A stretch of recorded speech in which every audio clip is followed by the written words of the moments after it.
Welcome back to the Deep Dive. Today, we're plunging into the origin of Aquashield. She's a pretty new guardian on the scene. That's right. And we're using excerpts from Aquashield, Guardian of the Tides, as our source material here. Really fascinating stuff. Absolutely. Our mission, basically, is to map out how Mira Lian became Aquashield. You know, the key events, her first big challenges. And it starts with Mira herself, right, in Coral Bay. Her connection to the ocean, it's deep. Runs in the family, even. Yeah, her grandmother was an oceanographer. So that connection, it's not just casual. The text describes it as this innate pull she feels towards the sea. It definitely paints a picture of destiny, almost. Like she was always meant for this. Okay, so let's get to the pivotal moment. This mysterious tidal surge. It's sudden, totally unnatural, it seems. Right, it pulls her under. But instead of, disaster, she finds something. This relic, described as shimmering, shell-shaped, and importantly, it's pulsing underwater. That suggests it's active, right? Not just some lost artifact. Exactly. Pulsing implies energy, maybe even some kind of consciousness, or a link to the ocean's own life force. And the transformation happens. It fuses to her back, just like that. Yeah, it becomes part of her. The source describes it almost like a protective second skin forming. And the change in Mira is, well, immediate. Talk about an upgrade. She doesn't just survive. She comes out with these incredible aquatic powers. And the text notes how instinctively she understands them. It's not like weeks of fumbling. She gets it. Which leads right into her becoming Aquashield.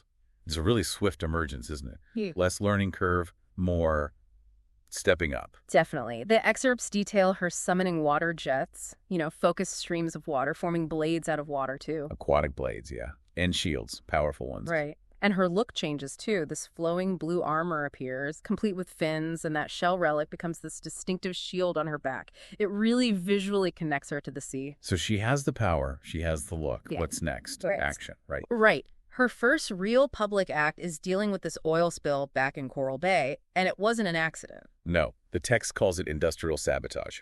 Pretty serious. And she uses her powers, these brand new abilities, to actually cleanse the coastline, to save the marine life there. It's quite a debut. The public sees this amazing feat, but they don't know who she is, just this mystery hero. Exactly. And that's where the name Aquashield starts to stick. It's given to her, really. So she establishes herself as a protector, but then the stakes get, well, massively higher. Oh, yeah. The narrative introduces Dreadmar. He's described as this ancient, corrupted sea warlord. Ancient is the key word. Not just some modern villain. He was imprisoned deep down, right? Mariana Trench deep. That's what the text says, sealed away by ocean spirits, it calls them. His awakening isn't subtle either. He unleashes these abyssal creatures. Horrible thing. And they're actively polluting, destroying marine ecosystems. It's a direct assault on everything Aquashield represents. So you have to ask, what's the connection? Why now? Why Mira? And the link seems to be the relic itself. It looks that way. The excerpts suggest Mira's relic wasn't just a power source. It was actually part of the elemental seal holding Dreadmar back. Wow. So her finding it, or it finding her, it didn't just give her powers. It kind of activated her role as the last line of defense. Pretty much. Whether she knew it at first or not, her transformation put her directly in Dreadmar's path.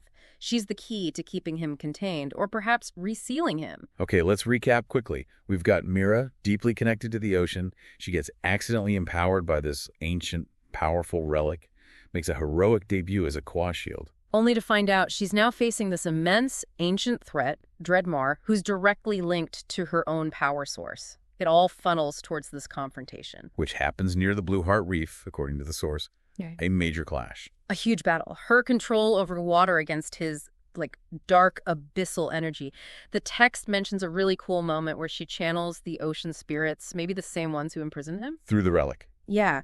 And she summons this massive tidal avatar, like the ocean itself feeding through her. It's a powerful image of her fully embracing that guardian role. And ultimately, she manages to push him back, reseal him. She does. She restores the balance, at least for now, pushes Dreadmar back into the abyss. But that's not the end, is it? Her story continues. Aquashield's role expands. Right. She's not just Coral Bay's protector anymore. She becomes a guardian for all the world's waters. Her story starts to become legend. A new era of oceanic guardianship begins, essentially. Which really leaves us with a final thought for you, the listener. Think about that balance, between one person's responsibility, even accidental, and these huge ancient forces. In a world facing enormous challenges, what kind of unexpected roles might ordinary people find themselves playing?